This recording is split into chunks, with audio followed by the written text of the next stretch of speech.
As we get closer to the investigation into Boris Johnson's friend and BBC chairman Richard Sharp, we are hearing allegations of a potential stitch-up by Rishi Sunak and Downing Street.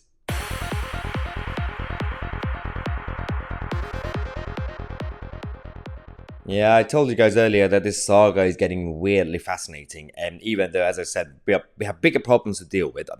Obviously, any basic corruption needs to be dealt with, needs to be investigated, and Boris Johnson in his history and the relationship with lies, obviously there's usually smoke with fire, but we have other problems to deal with as well, and I hope that politicians also focus on those. Yeah. We can wish. Anyway, let's focus on this loan probe, as they say now. Boris Johnson obviously receiving a loan and from someone who was introduced to him by his friend Richard Sharp, who then became BBC chairman. But this investigation, is that going to be chaired by the father of Rishi Sunak's policy chief? What? So it might just be a coincidence, right? Obviously. If that's the case, good luck, Boris, because I think he's going to be in trouble if Rishi Sunak is behind it. I mean, if number 10 Downing Street is behind it. Because if this guy is going to have links, so the chair, the main investigator, it's called William Shawcross, the Commissioner for Public Appointments. He's going to be leading this investigation into Richard Sharp's appointment as BBC chair, but Mr. Shawcross, his daughter Eleanor, is the head of Number 10's policy unit. So what are we going to do about this?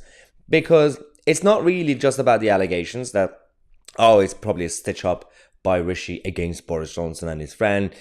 Even if not that, because we're not really throwing random accusations, it's basic courtesy to declare any potential conflict of interest, any potential link to Rishi Sunak's government. You have to do it. And it's not just me saying it. You might say I'm not a legal expert. We have legal experts who are saying the same thing. They're saying, how can an independent inquiry have undeclared familial links to Number 10?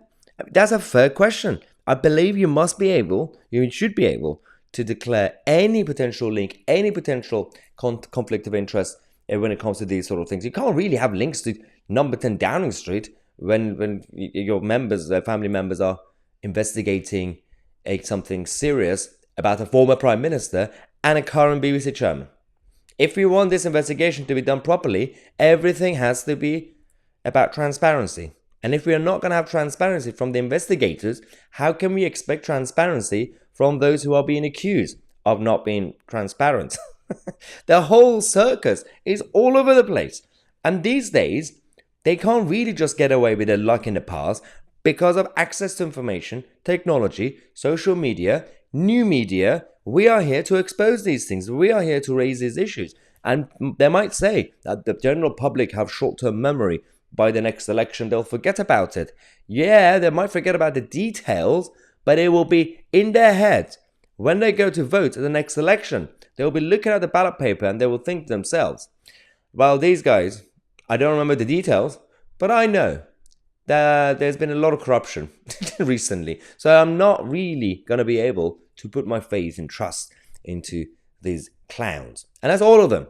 The Labour Party have had corruptions, the Tories have had corruptions. We did a video earlier today on another Labour MP being investigated over financial corruption and lobbying scandals as well. So the whole circus is here to just make it more interesting for us and entertaining, but unfortunately, real problems in the country are not being addressed. Let me know what you guys think in the comment section. I'm Mahyar, Tousi, and we are the media.